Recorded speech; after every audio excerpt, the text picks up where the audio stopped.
Hey everybody, Brandon Swanson along with Sean Anderson. Week 14 in the NFL, and we are just chugging along right here with our preview. Sean is going to be taking a look at New Orleans and Tampa Bay. Sean, take it away, buddy.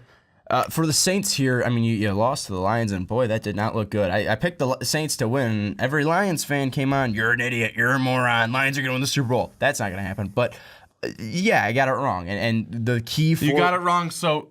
Of course, that means you're an idiot. Yeah, and also the key for the Lions was start off hot, and they did. And that's the reason they won. And my key was correct. I didn't pick that. That was going to be the key that was happening. But the key for the Saints here is to start off hot because this Bucs defense has been good. And this Bucs defense of late has been good. And this Bucs team has been good of late. And looking at the Saints, if you start hot and you put pressure on Jameis Winston, I think that's going to be your key to win the game. You got to have Drew Brees march down the field, find Michael Thomas, find Brandon Cooks, find Willie Snead, find Ingram and Hightower. You need to find your weapons, and you need to score quickly. You need to put pressure on this defense because you can go 1-for-1. You can go back and forth with the Bucs, but you need to get that rolling because the first time that Bucs team stops you and they go up by 7, I think that's going to be where the Bucs defense is going to get their confidence. Jameis is going to get his confidence, and that's where they are most vulnerable. You have to get a lead, and you have to get a lead quick for the Saints, and the way that you do that is march the ball down the field, which they can obviously do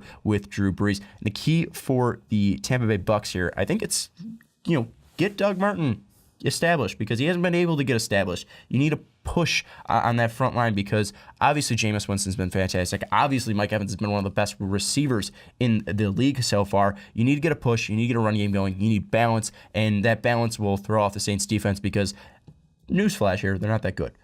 So you need to have a balance. You need to keep the Saints team guessing because once they're guessing, they're not able to stay comprehensible on the field. They're not able to really stay on the field and make sense of anything that's going on because I don't think they understand defense. So the Saints start fast, get a lead. The Bucs just get a running game going, get Doug Martin going, and as long as you're able to rely on that now and then, and you don't have to have that be your main point of attack, but at least you can go back to it now and then, I think that's going to be a big thing here. I will take the Bucs. I will say the Bucs win this one 28-17. They get on the winning side.